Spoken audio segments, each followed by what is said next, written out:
Okay guys, welcome to this tutorial for Astro Panel version 5.1. In this tutorial we're gonna go through a basic adjustment of the picture on the screen right here. So I have opened this picture in Photoshop and in Camera Raw. So what we want to do with this picture is some basic adjustments, and we want to bring out the Milky Way. We want to expand the signal from the Milky Way, the core of the Milky Way. So first what we want to do is, by looking at the histogram and at the picture, we can see that it's a bit dark. So what I'm going to do is I'm going to bring up the exposure by almost a stop. Right there should be fine. And we're going to open the picture in Photoshop. We're going to convert the document colors, hit OK, and here we go. So now the first thing I want to do is I want to check on the details, especially for burnt pixels. And Astro Panel 5.1 has this feature of hot pixel removal, which we're going to use, and it's in the landscape panel. So first of all, let's look at the hot pixel and see whether we have any. Of course, in the sky it's very hard to pinpoint them, but if we move down in the shadows we can see that there are some. So here there are some. To remove this, the panel gives us 4 different options, from softer to harder. Of course we can choose the intensity of the effect, but for this picture I think that softer would be just fine. So we hit softer and we let Astro Panel work its magic, and as you can see here, the hot pixels have been removed. So here is a after and this is a before shot, and you can see that the hot pixels appearing and disappearing. Okay, so now that we've done this, the next step is to manage the colors of the picture. Of course, inside Astro Panel there are various ways that we can do this. The basic way to do this is by using landscape, and especially the color correction tab, or we can use the Astro tab inside Astro Panel. We're going to use the landscape tab. Okay, the first thing is we want to readjust the colors. So we're going to hit on color. This resets and the colors of the image. Then we hit tone. Tone, as you see, adjusts the overall tonality of the picture, and balance resets the white balance of the picture, of course. So that's what happened. Now what I'm going to do is I'm going to regroup all the layers that the panel has created into a group. So I'm going to hit Shift and click on Balance Pro up to layer 1, and then Ctrl G and call this group Color Correction, and then we're going to hit Enter. Okay, after this what we want to do is now we want to start working on the noise of the picture, because if we look at the picture, it has lots and lots of noise, both in the shadows and in the sky, but of course in the shadows it's more evident. And we're going to go on to image correction and noise. That's it. So we can see that the image has been cleaned of its noise. However, we can see that it has become a bit too there are a lot of artifacts, let's put it this way. So to remove the artifacts, we're going to work with the opacity of this new layer, and we're going to bring it down to, let's say, 50% should be fine. Okay, so we hit Enter, and that's it. Now, after having done this, let's look at the picture. What we want to do now is we want to work on the core, on the actual core of the picture. We have done these global adjustments. Now we start working on the main characteristic of the picture, which is the core. So we move on to the Astro side of the panel, and let's look at the options that we have here. So the first tab is collects a lot of automatic features of the panel. So we have underexposure and overexposures.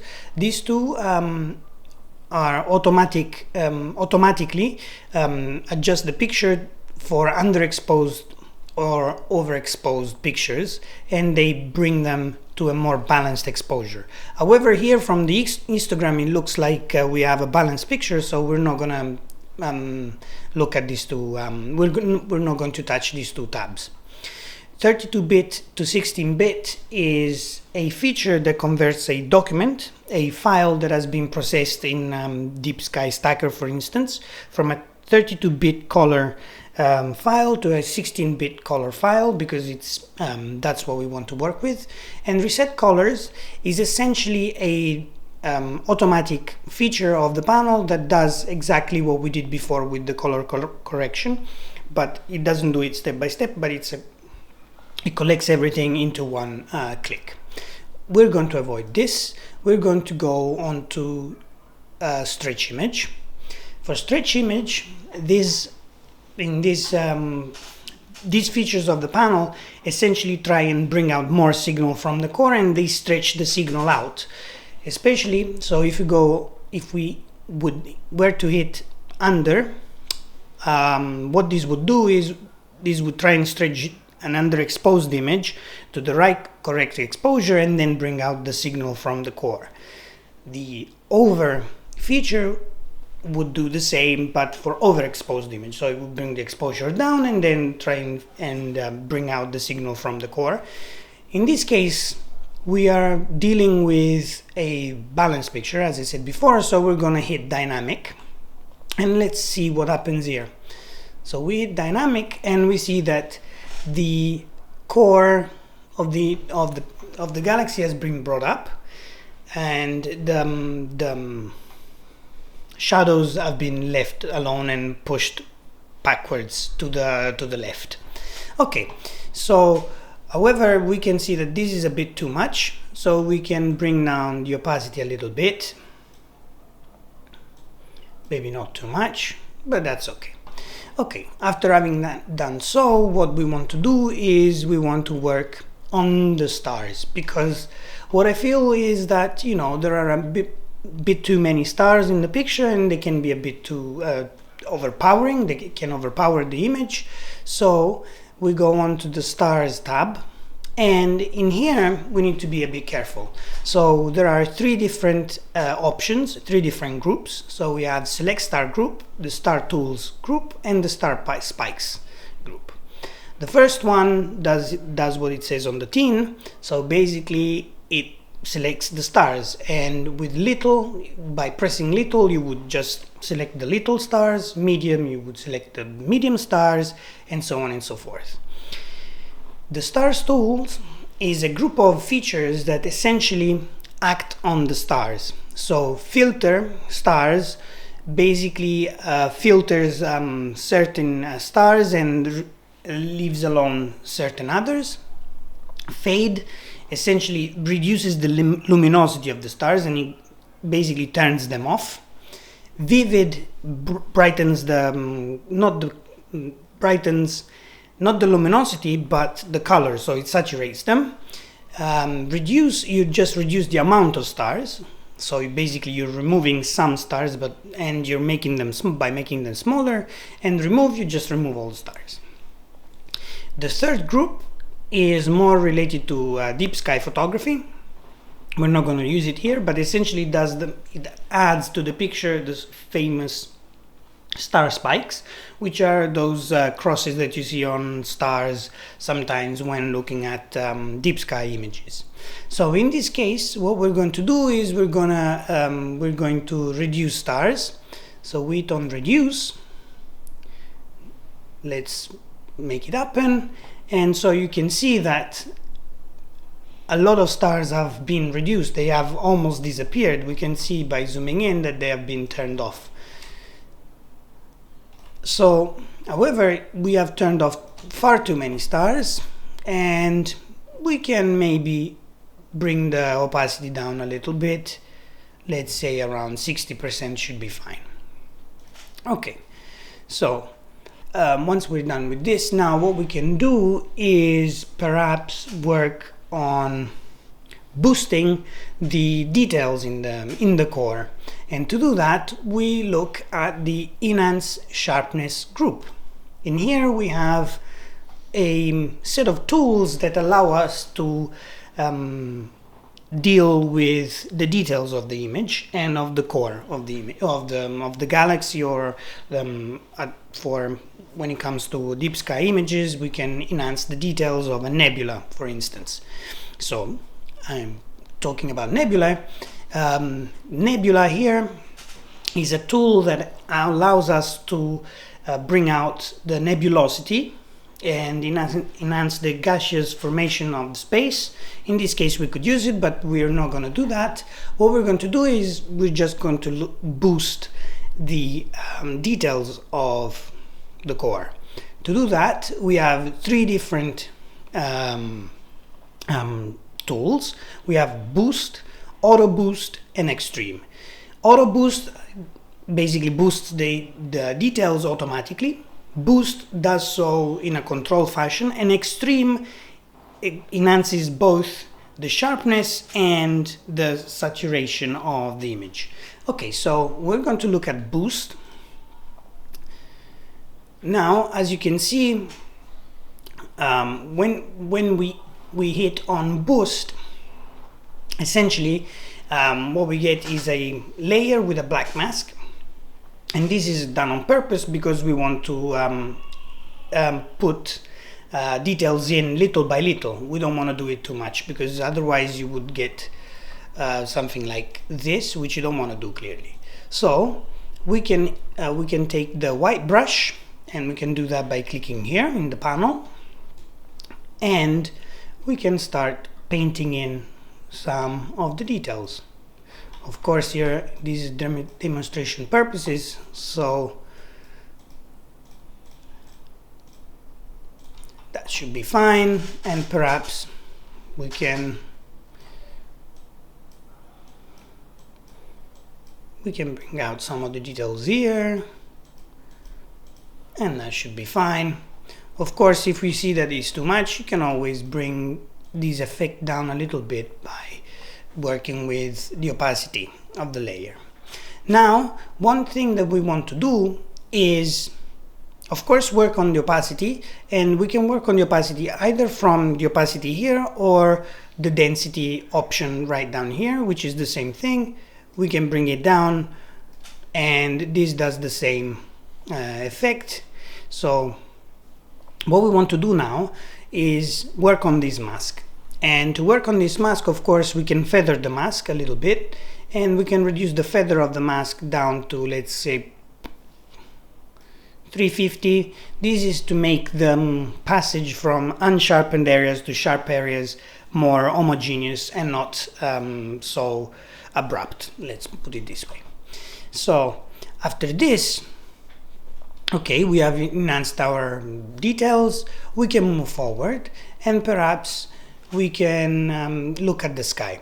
Now let's look at the tab right here, at the panel right here for a second. We get hot pixel stars. This set of tools essentially does what it says. So it removes the pixels, but it's a more advanced feature. And basically what it does is it reads the image, it identifies the stars and the hot pixels, and it just removes the pixels, the hot pixels. And it does so in 4 different ways: softer, soft, hard, and harder. Okay, so we don't need to do this here because we did this at the beginning of the image, at the beginning of the tutorial, through the landscape tab. Okay, let's move on, and now we get to the deep sky tools. This is a set of tools that are created on purpose for deep sky photographers. So we will go in depth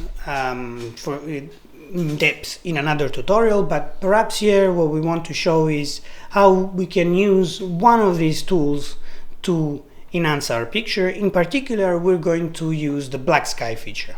What this does is it basically desaturates the blues in the sky and makes it more black, as you would expect from a deep sky picture.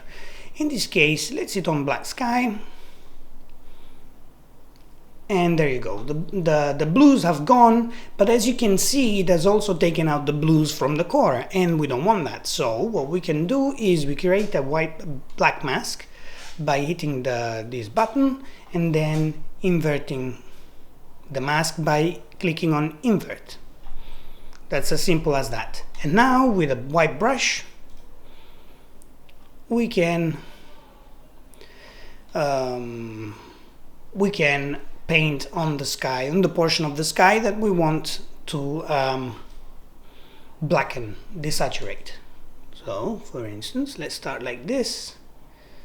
As usual, our selection may not be very precise, but you know, we can always feather our selection, our mask, using the feather option on the panel. So in this case, we can feather the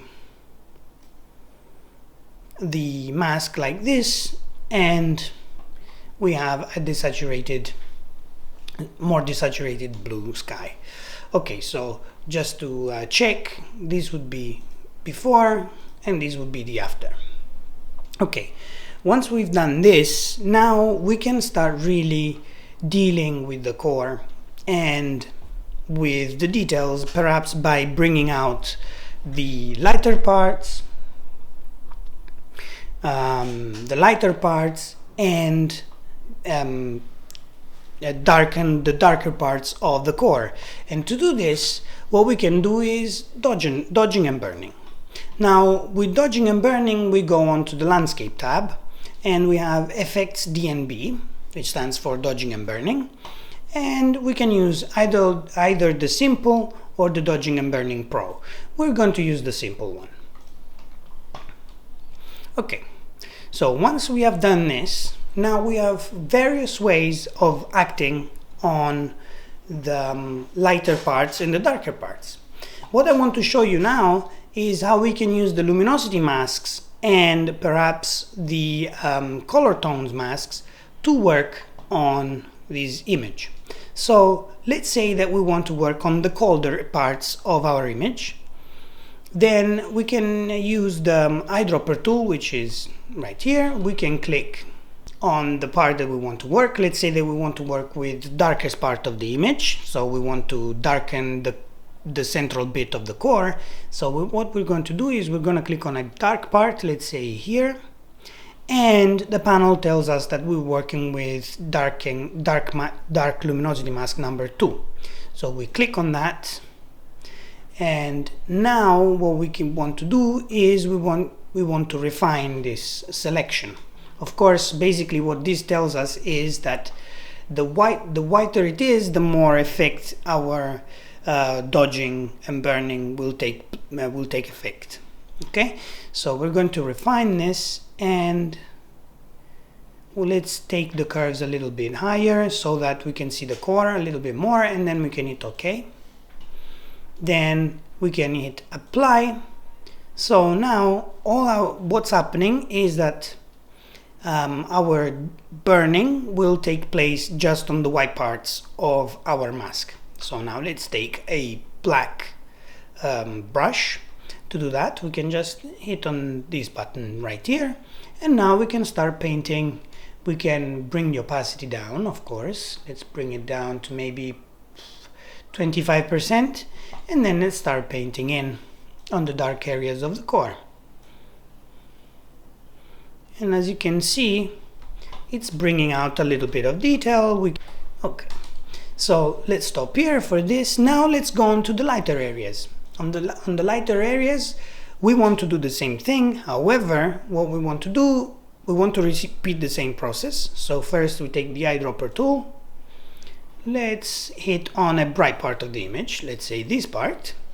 And now it's telling us you need to select the third luminosity mask. You hit on 3 and then click on refine. Now what you want to do is you want to expand the range on which the mask is going to act. Remember, white parts are going to be the areas most affected, black parts are going to be the areas least affected.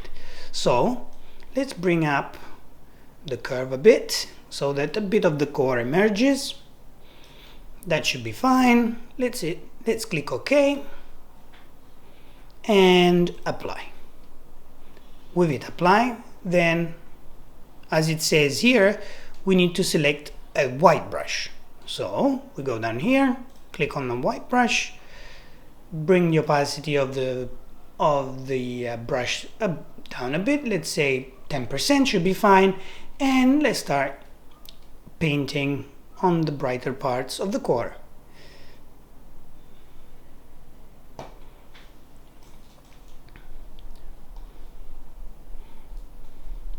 Okay, so now you can see